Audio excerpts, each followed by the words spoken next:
प्यारी साध संगत जियो, सर्वप्रथम आप सभी को राधा स्वामी। प्यारी साध संगत जियो, आज हम मेरा मास्टर सीरीज में अध्याय 55 शुरू करने जा रहे हैं, जो है 1996 की रूपांतरण यात्रा। राधा स्वामी। प्यारी साध संगत जियो, हुजूर साहिब जी की कनाडा से अप्रत्याशित वापसी ने बड़े महाराज जी के दिल में गहरी खुशियों की लहरें भर दी। विरह का समय भले ही मात्र 14 दिनों का था, लेकिन हुजूर साहिब जी की आश्रम में वापसी के 15वें दिन पर बड़े महाराज जी की आनंदित भावनाएं ऐसी थी मानो वर्षों से बिछड़े हुए प्रियजनों का मिलन हो रहा हो। प्यारी साध संगत जियो, उनकी आंखों में विशेष उष्णता और चमक से स्पष्ट था कि उनका हृदय प्रेम की अयोध्या में परिणत हो गया था। हुजूर साहिब के आश्रम में उनके पुनः प्रवेश का दिन एक नई उम्मीद और खुशियों के युग की शुरुआत थी, जिसने वातावरण को दीपावली के उत्सव की भांति आलोकित और हर्षित कर दिया। प्यारी साध संगत जियो, उस पल से ऐसा प्रतीत हुआ मानो एक नई सुबह ने दस्तक दी है।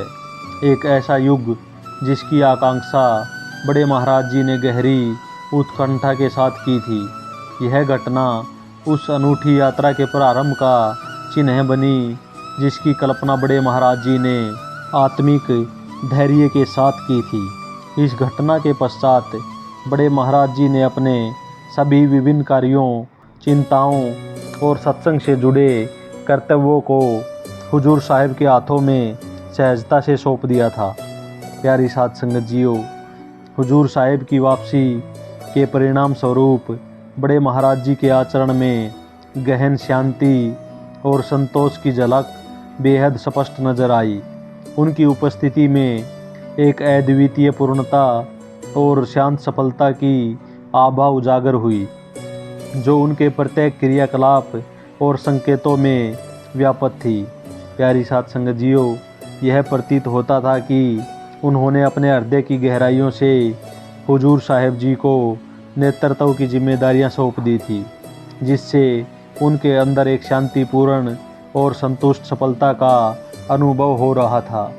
प्यारी साध संगत जियो, बड़े महाराज जी के इस निर्णय की स्पष्टता और अनिवार्यता को उनके उत्साहित दावों, संबोधनों और सत्संगों में स्पष्ट रूप से देखा जा सकता था।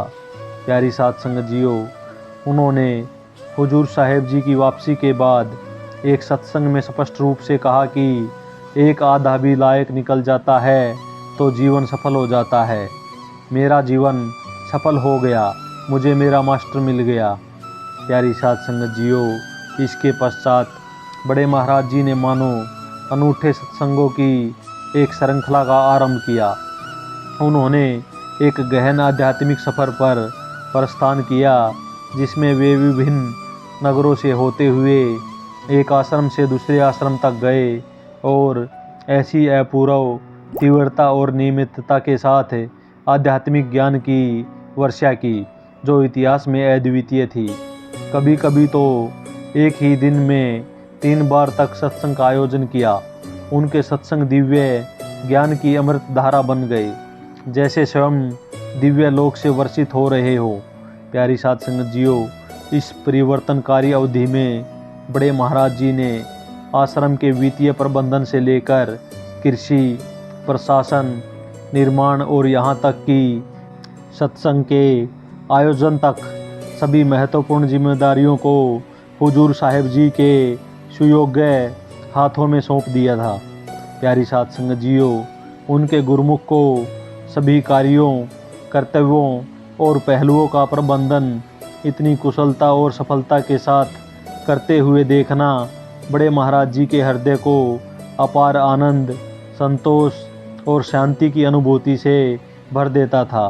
प्यारी साध संगत जियो, हुजूर साहिब जी के अथक प्रयासों को देखकर बड़े महाराज जी के हृदय में राहत, मंत्रमुग्धता और गहन संतोष की लहरें उठने लगी।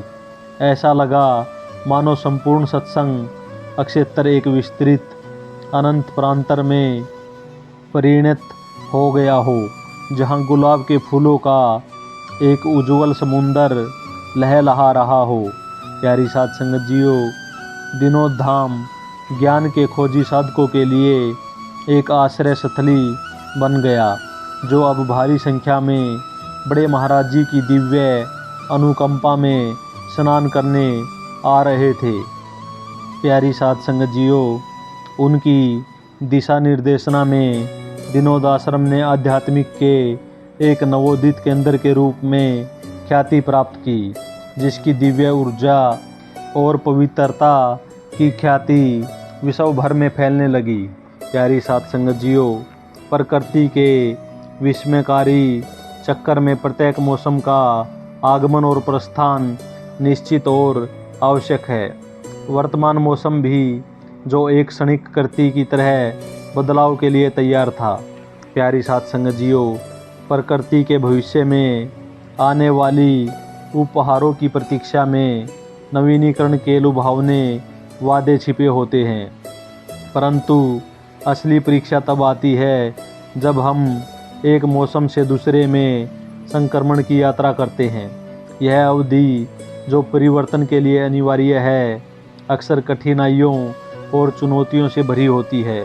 प्यारी साध संगत जियो, सन 1996 की शुरुआत के साथ ही बड़े महाराज जी ने एक नवीन परिवर्तनकारी युग का आरंभ किया, जिसने समय के प्रवाह में एक गहरा परिवर्तन उत्पन्न किया।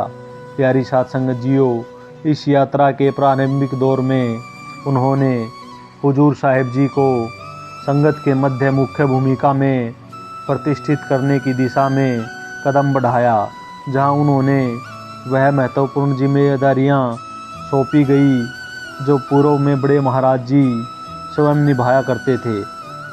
प्यारी साध संगत जियो, इसका मुख्य उद्देश्य था हुजूर साहिब जी को प्रोत्साहित करना कि वे सत्संग की अगुवाई और नेतृत्व की भूमिका को अपनाएं।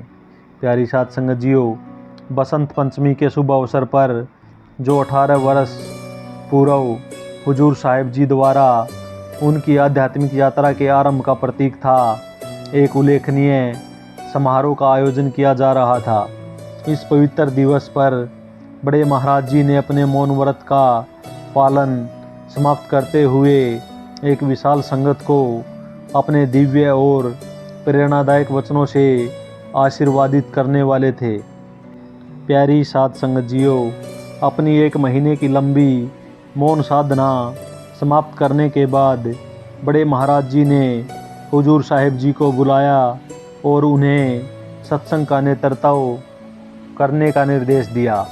प्यारी साध संगत जियो, हुजूर साहिब अपने गुरु के निर्देश से हैरान और भाव विभोर हो गए। वे अचानक मिली इस जिम्मेदारी से चकित थे, परंतु प्यारी साध संगत जियो, हुजूर महाराज जी ने तुरंत बड़े महाराज जी के अनुरोध को अस्वीकार कर दिया और कहा, महाराज जी, सत्संग तो आप ही देंगे, सारी संगत आपकी आवाज़ सुनने के लिए, आपके अनमोल वचनों के लिए 1 महीने से इंतज़ार कर रही है और बड़ी बेताब है। कृपया आप नीचे चलकर संगत को संबोधित करें। प्यारी साध संगत जियो, हुजूर साहिब बड़े महाराज जी की मनसा को भली भांति समझते थे, परंतु उन्होंने स्वयं को इन विचारों से सजग रूप से दूर रखा। उनके लिए अपने गुरु की आदरणीय भूमिका में कदम रखने का विचार न केवल अनाकर्षक था, बल्कि इससे उनमें गहरी चिंता और भय भी उत्पन्न होता था। खुद को अपने अत्यधिक सम्मानित और प्रिय गुरु का उत्तराधिकारी मानने का विचार उन्हें असहज बना देता था। बड़े महाराज जी द्वारा उन पर आरोपित की गई अपेक्षाएं और निहितार्थ उन्हें गहराई से विचलित करती थी। प्यारी साध संगत जियो, हुजूर साहिब जी की इच्छा मात्र इतनी थी कि वे अपने गुरु की पवित्र उपस्थिति में अपना संपूर्ण जीवन अर्पित करें, उनकी स्नेहिल मुस्कान में आनंदित हों और उनके प्रेम पूर्ण और संरक्षणात्मक मार्गदर्शन में विकसित हों। प्यारी साध संगत जियो, हुजूर साहिब जी की झिझक के बावजूद बड़े महाराज जी उन्हें उनकी पूर्व निर्धारित भूमिका को अपनाने के लिए दृढ़ता से प्रेरित करते रहे। उन्होंने आश्वासन भरे स्वर में हुजूर साहिब से कहा, ठीक है, मैं सत्संग के लिए थोड़ी देर में आऊँगा, लेकिन जब तक मैं नीचे आता हूँ तब तक संगत को जाकर संभालो और सत्संग की शुरुआत करो। आज बसंत पंचमी का शुभ अवसर है। इस पवित्र पर्व का महत्व संगत को समझाओ। प्यारी साध संगत जियो, अपने गुरु के आदेश को सम्मानपूर्वक स्वीकार करते हुए हुजूर साहिब ने उसे अनुग्रह के साथ पूरा किया। उन्होंने संत मत की परिप्रेक्ष्य में इस दिन के महत्व को प्रकाशित करते हुए एक गहरा प्रवचन दिया। उनकी वाक कला बेजोड़ थी, उनकी आध्यात्मिक दृष्टि अद्वितीय थी। प्यारी साध संगत जियो, उनके द्वारा कहे गए हर शब्द में एक उत्थानकारी ऊर्जा थी, जिसने हजारों की संगत को मोहित कर दिया, जो उत्सुकता और उत्साह से भरपूर मौन में उनकी बातें सुन रहे थे। प्यारी साध संगत जियो, हुजूर साहिब जी का सत्संग प्रस्तुत करने का तरीका एकत्रित आध्यात्मिक खोजकर्ताओं के हृदयों में नवीन ऊर्जा का संचार कर गया। प्यारी साध संगत जियो, हुजूर साहिब जी के भाषण से जब संगत मंत्रमुग्ध हो रही थी, उस समय बड़े महाराज जी अपने कमरे में ऊपर बैठे अपने प्रिय शिष्य के वचनों को ध्यान से सुन रहे थे। उन्होंने सोच समझकर सत्संग पंडाल में अपने आगमन को विलंबित किया, ताकि हुजूर साहिब जी को अपने आध्यात्मिक उपदेश को जितना संभव हो सके अधिक समय तक विस्तारित करने का अवसर मिले। प्यारी साध संगत जियो, अपने गुरुमुख के गहरे भाषण को सुनते हुए बड़े महाराज जी गहरे गौरव और संतुष्टि से भर गए। प्यारी साध संगत जियो, उन्होंने महसूस किया कि उन्होंने एक अद्वितीय और अपराज्य आध्यात्मिक महारथी को विकसित किया है, जो लाखों के लिए मार्गदर्शन का एक प्रकाश स्तंभ बनने के लिए नियत था। प्यारी साध संगत जियो, 1996 के अपने पहले सत्संग से लेकर अंतिम तक बड़े महाराज जी ने अपने गुरुमुख की अद्वितीय अक्षमताओं, गहन ज्ञान और असाधारण आध्यात्मिक शक्ति की मंच से निरंतर सराहना की। उन्होंने हुजूर साहिब जी को अपने विश्वस्त उत्तराधिकारी के रूप में स्वीकार किया, जिन्हें उनकी विरासत को नई ऊंचाइयों तक पहुंचाने और इसे विस्तार से दुनिया भर में फैलाने का दिव्य कार्य सौंपा गया था। प्यारी साध संगत जियो, बड़े महाराज जी की प्रसन्नता व्यक्त करने योग्य थी। उनका उत्साह एक सम्राट की तरह था, जो एक युवा राजकुमार की संभावनाओं और आशाओं में आनंद मनाता है, जो विश्व की विरासत को संभालने और उस पर शासन करने के लिए तैयार हो। उनकी आंखें एक गौरवशाली भविष्य के सपनों से भरी हुई थी।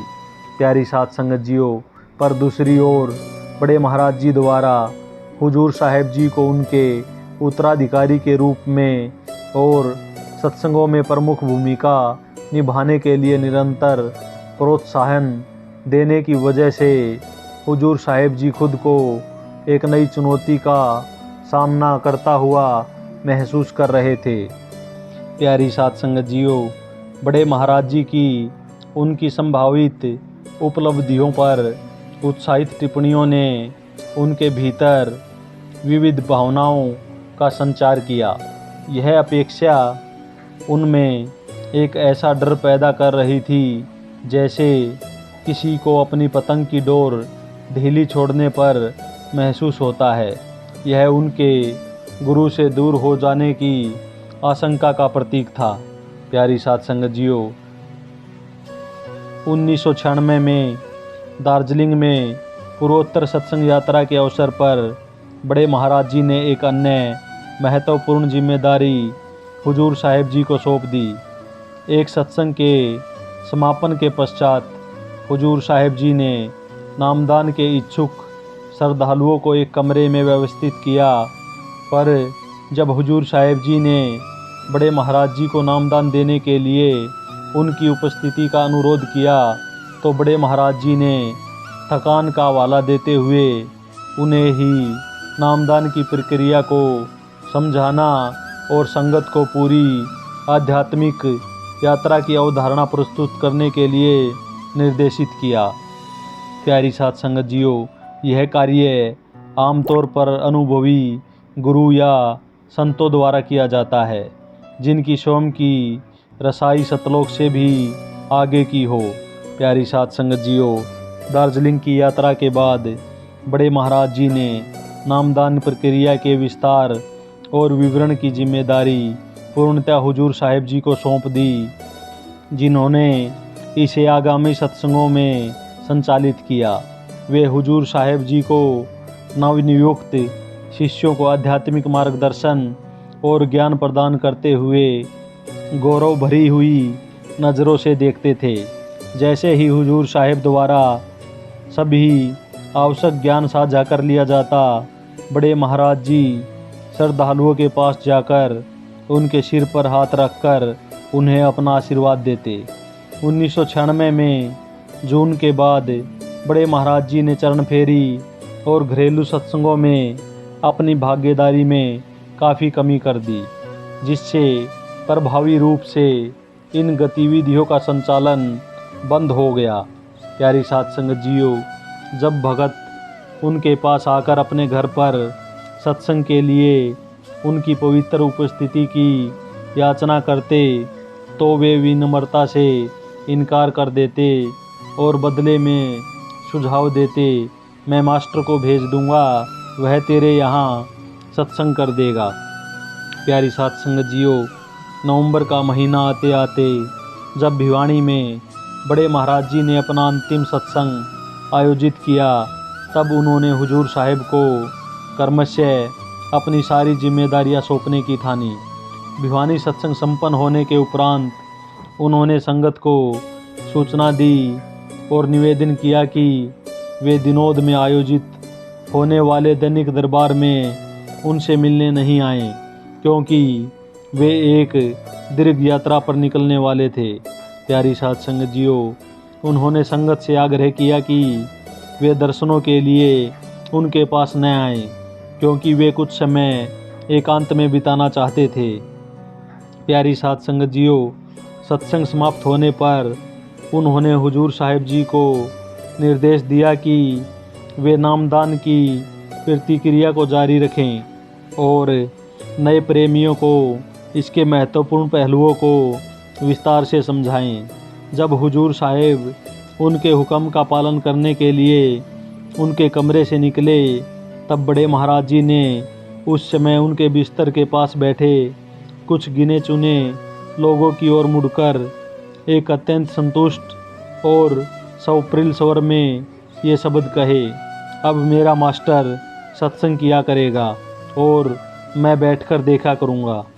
प्यारी साध संगत जियो, निर्देशों का पालन करते हुए और कर्तव्यों का संपादन करने के करीब 45 मिनट बाद हुजूर साहिब जी बड़े महाराज जी के पास पहुँचे। उन्होंने बड़े महाराज जी से नामदान समारोह के अंतिम चरण में उपस्थित होने का अनुरोध किया, जहां श्रद्धालुओं के सिर पर हाथ रखकर व्यक्तिगत आशीर्वाद दिया जाना था। अपेक्षा के विपरीत बड़े महाराज जी ने उनके साथ जाने के अनुरोध को अस्वीकार कर दिया।